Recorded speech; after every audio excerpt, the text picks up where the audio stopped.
प्यारे बच्चों, मेहनत करते रहें, धीरे धीरे और आगे बढ़ते रहें। मेहनत से बिल्कुल भी कभी नहीं डरना है। तो इसी बात को आगे बढ़ाते हुए हम पुरुषवाचक सर्वनाम हमने कर लिया था। तो आगे थोड़ा सा जो उसके और भेद बचे हुए थे, अब वो आगे हम करेंगे। तो सबसे पहले हमने पुरुषवाचक सर्वनाम किया था, उसमें हमने ये कर लिए थे उत्तम पुरुष, first person, second person, third person, ये हमने तीनों कर लिए थे। ये इनके उदाहरण हैं। फर्स्ट पर्सन में क्या होगा? मैं, मेरी, मेरा, मुझे आदि। आई, माई, मी इंग्लिश में हम बोलते हैं। Second person you, your, yours, तू, तेरा, तुझे। और थर्ड पर्सन में यह, वह, उस, इस आदि, ही, सी, इट। इस प्रकार से हमने तीनों जो पर्सन थे वो कर लिए हैं। और हिंदी में हम इनको पुरुष बोलते हैं, पुरुषवाचक। तो इनको हम एक वचन तो ये होता है हमारा, और इनको हम बहुवचन में इस तरह से बदल सकते हैं। जैसे मैं है, एक सिंगल है, हम एक व्यक्ति के लिए प्रयोग करते हैं। तो इसको हम बहुवचन में बनाएंगे तो क्या होगा? इसमें हम का प्रयोग करेंगे। और मेरा, हमारा, मेरी, हमारी, इस तरीके से हम इसको बहुवचन में बदल सकते हैं। तो आगे हमारा दूसरा जो भाग है, निश्चयवाचक सर्वनाम। अब उसके बारे में पढ़ते हैं। डेमोन्स्ट्रेटिव प्रोनाउन, जिन सर्वनामों से किसी व्यक्ति, वस्तु अथवा घटना आदि का निश्चित बोध हो। निश्चित मतलब फिक्स, निश्चय है तो फिक्स है, उसे निश्चयवाचक सर्वनाम कहते हैं। निश्चयवाचक सर्वनामों से दूर या समीप के पदार्थों अथवा व्यक्तियों का निश्चयात्मक बोध होता है, मतलब वो निश्चित होता है। यह, वह, निकट की वस्तुओं के लिए हम हमेशा यह शब्द प्रयोग करते हैं। जब इंग्लिश में हम पढ़ते हैं तो दिस, दैट का प्रयोग करते हैं, तो वही सेम यहाँ पर है। दिस हम पास के लिए, दैट हम दूर के लिए प्रयोग करते हैं। तो हिंदी में यह, ये हम शब्द है जो पास की वस्तुओं के लिए प्रयोग करते हैं, और दूर की वस्तुओं के लिए हम प्रयोग करते हैं वह, वे। उदाहरण के लिए हम देख लेते हैं, तुम्हारा घर यह नहीं है, वह है। अब यह मतलब पास के लिए हमने प्रयोग कर लिया, और वह हमने दूर के लिए प्रयोग कर लिया। आगे देखिए, विश्वास नहीं हो तो यह तुम ही पढ़ लो। अभी यह मतलब पास है, इसलिए उसको बोला कि यह तुम ही पढ़ लो। आगे देखिए बच्चे, तीसरा जो हमारा पार्ट है वो है अनिश्चयवाचक सर्वनाम, इंडेफिनिट प्रोनाउन। जिन सर्वनामों से किसी निश्चित पदार्थ अथवा व्यक्ति का ज्ञान नहीं होता। निश्चित मतलब फिक्स नहीं है, श्योर नहीं है, हमें पता नहीं है, उन्हें अनिश्चयवाचक सर्वनाम कहते हैं। यथा, यथा मीन्स होता है जैसे, कोई, किसी, कुछ आदि। तो ये शब्द है ना, जो कोई, किसी, कुछ, ये किसी भी वस्तु के, व्यक्ति के फिक्स के बारे में, निश्चय के बारे में नहीं बताते, श्योर के बारे में नहीं बताते, इसीलिए हम इन शब्दों का प्रयोग करते हैं। किसी अनिश्चित वस्तु, घटना, व्यापार के लिए अनिश्चयवाचक सर्वनाम प्रयोग किए जाते हैं। प्राणियों के लिए कोई, किसी। ध्यान रहे, जो लिविंग थिंग्स होती हैं उनके लिए कोई, किसी सर्वनाम का प्रयोग करते हैं। और कुछ ऐसे पदार्थ होते हैं, जो पदार्थ होते हैं जो निर्जीव वस्तुएं थे, नॉन लिविंग होते हैं, उनके लिए हम कुछ का प्रयोग करते हैं। जैसे स्कूल में कुछ खा लेना, संभवतः कोई आया है। कुछ खा लेना मतलब रोटी खा लेना, ब्रेड खा लेना, तो नॉन लिविंग होगी, वो कुछ आ गया। संभवतः कोई आया है, अब कोई आया है या तो कोई आदमी होगा, या कोई औरत होगी, या कोई बच्चा होगा। ठीक है, हम किसी का कुछ नहीं बिगाड़ते। अब किसी का किसी व्यक्ति के लिए प्रयोग है, कुछ है जो ये नॉन लिविंग है, तो यहाँ पर कुछ शब्द का प्रयोग हो गया। तो ये तीनों शब्दों को हम ध्यान रखेंगे, कोई, किसी, कुछ, किस तरीके से इनका हमने प्रयोग करना है। तो ये उदाहरण के माध्यम से हमें समझ में आ गया। आगे देखिए बच्चे, चौथा है हमारा प्रश्नवाचक सर्वनाम, इंटेरोगेटिव प्रोनाउन। इंग्लिश में बोलते हैं इंटेरोगेटिव, और इसकी पहचान भी होती है। हमें पता है कि ये जो प्रश्नवाचक है, ये हमारा इस तरीके से एक क्वेश्चन मार्क लगाना पड़ता है, इसको हम बोलते हैं इंटेरोगेटिव। तो जिन सर्वनामों में से किसी व्यक्ति अथवा पदार्थ के विषय में प्रश्न का बोध हो, उन्हें प्रश्नवाचक सर्वनाम कहते हैं। मतलब कोई प्रश्न पूछा जा रहा है किसी व्यक्ति के बारे में, किसी वस्तु के बारे में, तो वो हमारे सारे प्रश्नवाचक सर्वनाम में आएंगे। जैसे कौन, क्या, किसे, किसने, कब आदि। ये जितने भी हमारे पास शब्द दिखाई दे रहे हैं, कौन, क्या, किसे, किसने, कब, ये सब ही क्वेश्चन मार्क हैं, मतलब अपने आप में प्रश्न पूछ रहे हैं। तो ये सारे के सारे प्रश्नवाचक सर्वनाम के पहचान वाले शब्द हैं। प्राणीवाचक संज्ञाओं के लिए कौन, किसे, किसने का प्रयोग होता है।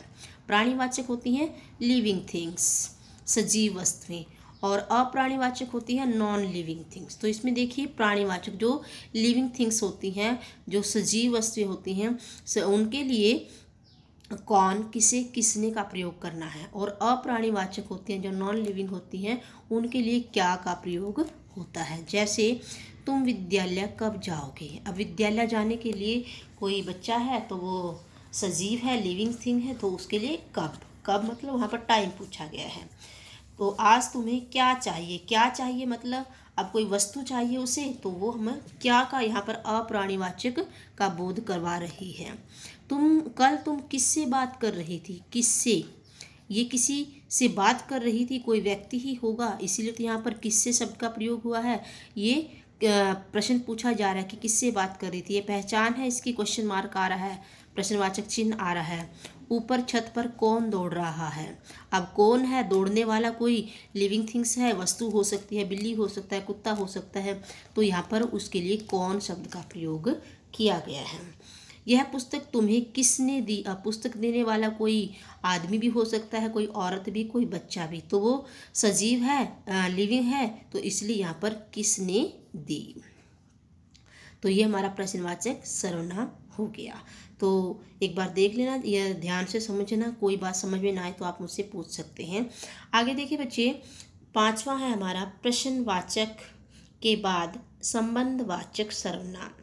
संबंध कहीं ना कहीं दिखा रहा है, रिलेटिव प्रोनाउन, इंग्लिश में बोलते हैं रिलेटिव प्रोनाउन। बच्चों को इसमें थोड़ा डाउट रहता है, इसलिए साथ में मैं इंग्लिश के भी बारे में बता रही हूँ ताकि बच्चों को आसानी रहे। जिस सर्वनाम से व्यक्ति, वस्तु या घटना आदि का किसी अन्य वस्तु, व्यक्ति, घटना से संबंध ज्ञात हो तो उसे संबंधवाचक सर्वनाम कहते हैं।